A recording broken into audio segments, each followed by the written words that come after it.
Right, so Keir Starmer's manifesto will apparently now include a plan to recognise a Palestinian state as part of a peace process, with an apparent swipe at Israel, no less, saying no neighbouring state should be able to veto such a thing. But for those of us who have been paying attention to Keir Starmer for some time, know what the value of his promises are worth, and anyone who has followed elections before should very well know that anything put into a manifesto is not legally binding in any way. This is damage limitation on Labour's part. Make a commitment to do something that it will be very easy to excuse themselves for not being able to deliver later, or go back on later, all to try and bring voters back disgusted by Labour's stance on Israel and Gaza over the last 8 months.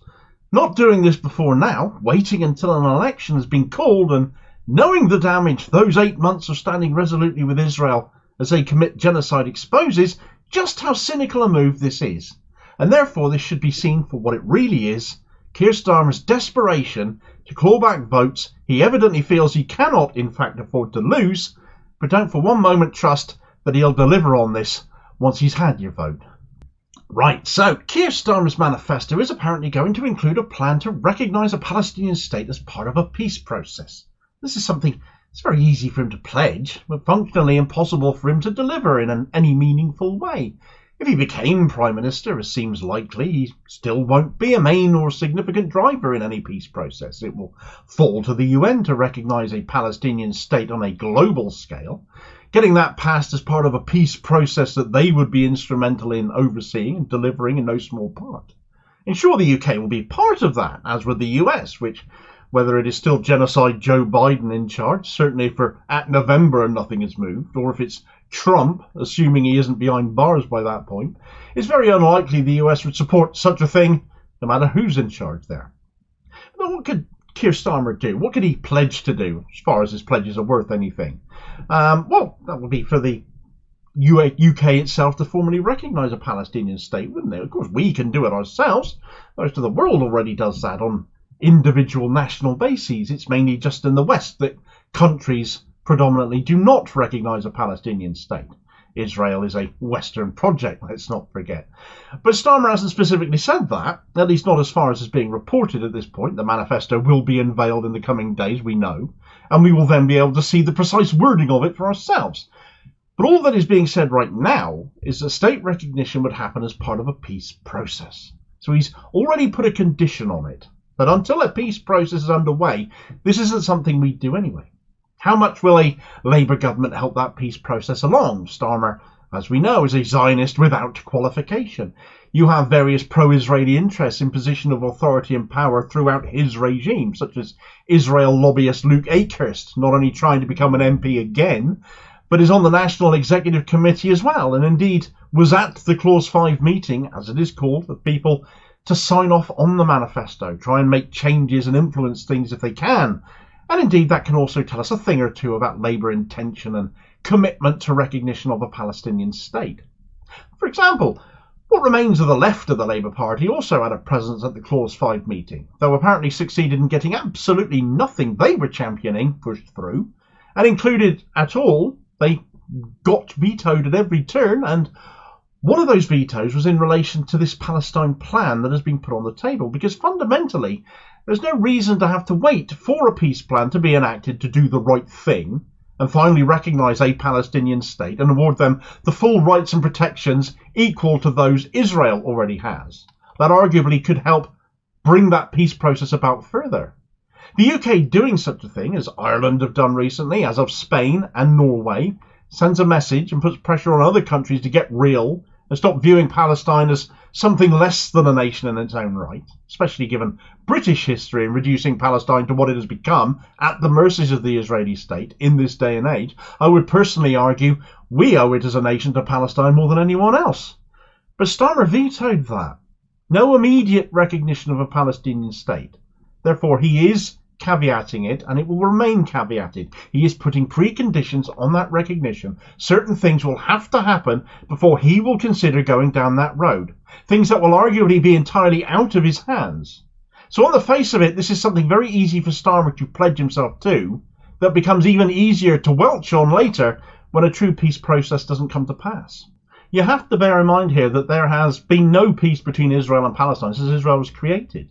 The nation exists through land theft and is determined to take even more land grabs. They want the Gaza Strip. This current Israeli administration, the most hard right there ever has been, with major spokespeople for the settler movement in government now, they will not accept peace by any measure, nor equal standing. Settlers will not accept this by any measure. They want the land. Their conduct has been disgusting, but most notably in their determination to block aid from reaching people starving in the Strip right now. Legislating peace, however it comes, won't see immediate results, I fear. There will continue to be dissent, and people who will not follow the law or whatever legislation gets laid down, whatever peace process is implemented. And again, Starmer could point to that and say, well, we're not ready yet. There's just no part of me that believes the snake oil he's selling here. What he's promising is something he can too easily row back on, as he has done on literally everything he has ever claimed to have ever stood for. He didn't just lie and backtrack on some things. He lied and backtracked on literally everything, to the point people even now, during a general election campaign, do not know what he stands for. And even when he tells us what he stands for or what his party will do in power through his manifesto, who will still believe it will actually happen? Yet still, he looks likely to get into power and become Prime Minister because he's not the Tory. His party is not the Tory party, even if their policies are barely any different from each other. A man who has a likeability rating right now of -21, despite being in opposition to the worst Tory party probably has ever been, and he will still win this election, which is just bizarre, but also means he's going to get no honeymoon period once in power, and will begin finally to be held account to what he's promised versus what he actually does. This is nothing more or less, in effect, than a cynical ploy to try and win back voters he's lost because of Labour's position on Israel, and in fact Israel will be incensed by this. They won't like it one bit. And given how much Israel lobby cash goes into campaign funds and donations of so many Labour MPs, they aren't going to kiss that cash goodbye by sticking to a pledge they can so easily weasel out of because of how it is being worded. Please don't be fooled by this man and this plan. It is, I firmly believe, completely meaningless and actually commits him to nothing at the end of the day. It is simply a ploy to take you for a fool if you've been angered and disgusted by Labour's refusal to back a ceasefire, if you've forgotten that Starmer said Israel has a right to commit war crimes, as he did on camera. We've all seen that video by now, surely, when he spoke to Nick Ferrari on LBC. I said Israel has the right to withdraw food and energy from the people of Gaza, collective punishment as that is, and he's never acknowledged it or apologised for it, just pretended it didn't happen. He will do exactly the same with this, of that I'm certain, of that I have no doubt, and plenty of other people think likewise about this. Warrington North Independent candidate, for example, Madison Wheeldon, has said, "This is so cynical and depraved, given we know how much money is taken from pro-Israel lobby groups and the MP candidates he has flown into safe seats. Either be on the right side of history, humanity and morality and commit to what is right, and stay on that path, or own your position. You can't have it both ways, pro-genocide or pro-humanity and international law. There is no in-between. It isn't complicated." Twitter user Red Cat has said, "Every time Starmer makes a pledge, watch for the get-out clause. He knows recognition of Palestine is hugely important to many people. However, before the end of any peace process is absolutely meaningless. It's been said to win votes, but in such a way he cannot be held to it."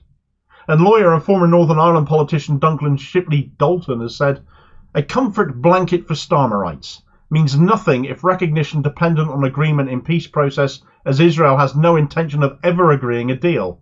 A promise to do something in circumstances you know will never exist." All of them hit the nail on the head.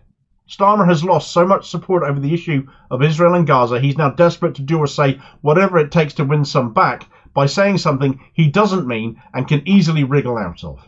He has said for far longer than this plan to recognise Palestine has been floated about that there needs to be a safe and secure Israel before Labour could recognise a Palestinian state.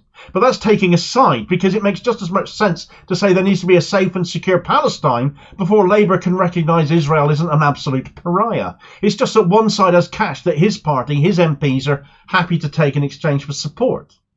It would also be more believable if there was more commitments related to it, such as banning arms sales to Israel until there is peace, because more military transfers aren't going to make things more peaceful after all. They're not going to promote a peace process.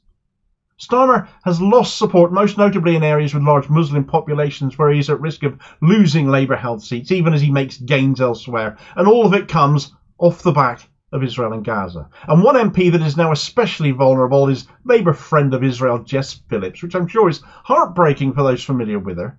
But she's in particular trouble now, as this video recommendation will tell you all about, and the campaign to unseat her. And I'll hopefully catch you on the next vid. Cheers, folks.